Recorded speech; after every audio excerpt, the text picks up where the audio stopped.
Bem, agora sim temos a entrevista do dia e hoje eu converso com Silvia Fernandes, ela que é psicóloga.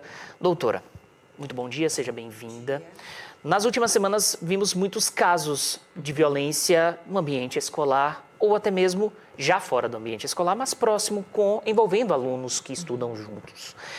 De que maneira combater essas práticas dentro do ambiente escolar? Bom dia, Pierre. Bom dia a todo mundo que me assiste.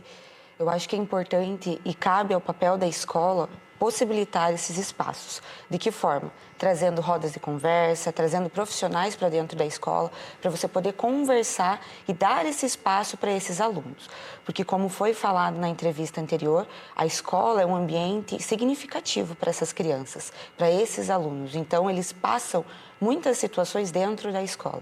Então, a escola precisa ser um ambiente facilitador, para que ela possa ter esse contato, ter essa via de mão dupla, para poder conversar e trazer os conflitos, aquilo que dói nela, as situações que acontecem dentro da escola, para que a equipe pedagógica consiga, na verdade, resolver e tomar a melhor conduta. Na reportagem a gente viu que uma fala espetacular, inclusive, do chefe do Núcleo Regional de Educação, que falou, olha, o jovem, a criança, passa 4h30 dentro do ambiente escolar, o restante do dia passa com os pais. Então, a educação vem de casa. Qual o papel dos pais e também dos responsáveis e de todo aquele ambiente familiar na educação e conscientização desses jovens? Sabemos que muitos jovens até têm acesso à educação ou até são educados, mas não têm aquela conscientização. Qual o papel das pessoas que fazem parte do dia a dia daqueles jovens nessa conscientização, nessa educação? Se eu pudesse responder para você essa pergunta em 2 palavras, eu responderia diálogo e direcionamento. O ambiente familiar ele precisa ter diálogo, ele precisa ser um espaço de via de mão dupla, onde essa criança sinta que a sua casa é um porto seguro, para que ela possa conversar, trazer esse acolhimento dos pais, para que ela consiga entender que a partir da conversa dentro de casa, os pais vão tomar uma conduta necessária junto com a escola. E o direcionamento cabe também ao limite. Nós falamos muito sobre o papel da vítima, mas é importante a gente também falar sobre o papel daquele que pratica o bullying. Então, dentro de casa, essa criança precisa ter esse espaço para poder conversar e para a gente dar esse limite para essa criança. Porque muito se fala dentro da escola do papel dos pais. É necessário ter uma conexão, uma via de mão dupla, uma conversa de via de mão dupla entre família e escola. A escola tem um papel pedagógico de ensinar e a família tem o papel de educar valores, princípios. Então, juntos eles precisam caminhar para desenvolver melhor essa criança, esse aluno. A gente fala muito sobre o agressor, né? Desse papel de educar e conscientizar o agressor. Mas a gente também tem que ter aquele cuidado, aquele carinho com a vítima. Muitas vítimas não falam que são vítimas de bullying ou até mesmo de violência dentro do ambiente escolar. Como trabalhar com essa vítima e como os pais podem abordar esse assunto para tentar até mesmo saber se aquela criança não é vítima de uma dessas práticas dentro da escola? A criança e adolescente, eles são muito externos, então o que vai evidenciar aquilo que eles estão vivendo é o comportamento. Se aquela criança, se aquele adolescente era muito extrovertido e do nada começou a ficar mais introvertido, mais quietinho, quis uma preferência maior para ficar dentro de casa, dentro do quarto, ou de uma outra maneira, aquela criança que era um pouco mais introvertida dentro de um espaço específico começou a ficar mais extrovertida, mais aberta. Então, principalmente a gente precisa estar atento aos comportamentos da criança e desse adolescente. Acompanhamento profissional. A gente sabe da importância de terapia para jovens, para adultos, para todos.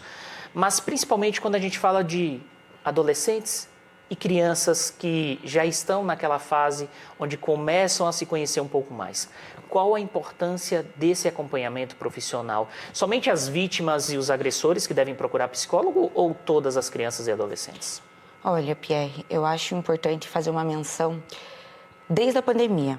A pandemia veio e distanciou essa relação interpessoal que a gente tem, que é conversar como estamos fazendo agora. Trocar, conversar, ter ideias. Então, a pandemia distanciou isso. Talvez a terapia seja interessante para todos, Mal não vai fazer, pelo contrário, vai trazer diversos benefícios para a criança e para o adolescente, principalmente, porque dentro da terapia elas vão conseguir aprender repertórios emocionais para poder lidar com as frustrações da vida, com as dificuldades que a gente encontra no dia a dia e para poderem também lidar consigo mesmo, ter esse autoconhecimento. Então, eu acho importante, sim, ter esse acompanhamento psicológico, independente de uma causalidade.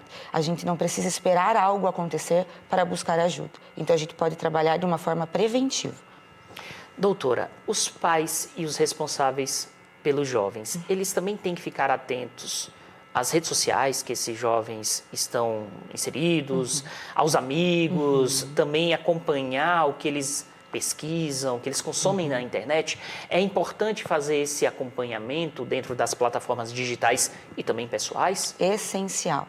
Eu sempre falo em entrevista com os meus pais, dentro da clínica, nós adultos não temos esse controle, porque se a gente chegar depois de um dia de serviço e sentarmos no sofá e ficarmos no celular, a gente vai perder horas. E quando vai dar conta é 11 horas da noite. Quem dirá uma criança e um adolescente? Eles não têm essa noção para lidar com a liberdade.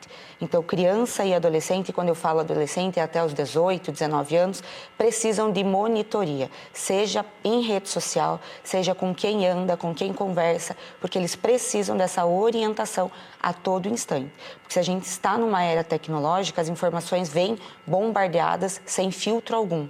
Então, muitas informações, elas adquirem na internet. E é necessário os pais terem essa orientação, essa monitoria, para que possam conduzir essa criança. E de que maneira realizar essa monitoria sem também invadir a privacidade daquele adolescente, daquele jovem? Diálogo, novamente. Essa conversa com o filho. Eu sempre falo que não deve perder-se o respeito com os pais de pai e filho, relação de pai e filho, mas conversar e entender quem é a autoridade dentro de casa. A gente percebe essa dificuldade entre os adolescentes de aceitarem e respeitarem os pais, as crianças também têm isso, mas os pais precisam entender que a autoridade dentro de casa é eles. E são eles que vão ditar as regras, vão ditar os limites, mas como você disse, existem diversas formas de conversar e falar isso. Então, o diálogo é sempre a melhor chave para você poder conversar com essa criança, com esse adolescente e trazer rotina para essa criança, para esse adolescente, através dessa monitoria, através dessa orientação. Doutora, muito obrigado pela participação aqui no Bom Dia Litoral. Foi uma conversa importantíssima para este assunto e eu tenho certeza que o público de casa gostou bastante. Muito obrigado, até uma próxima oportunidade. Obrigada a vocês, obrigada pelo convite. Um abraço.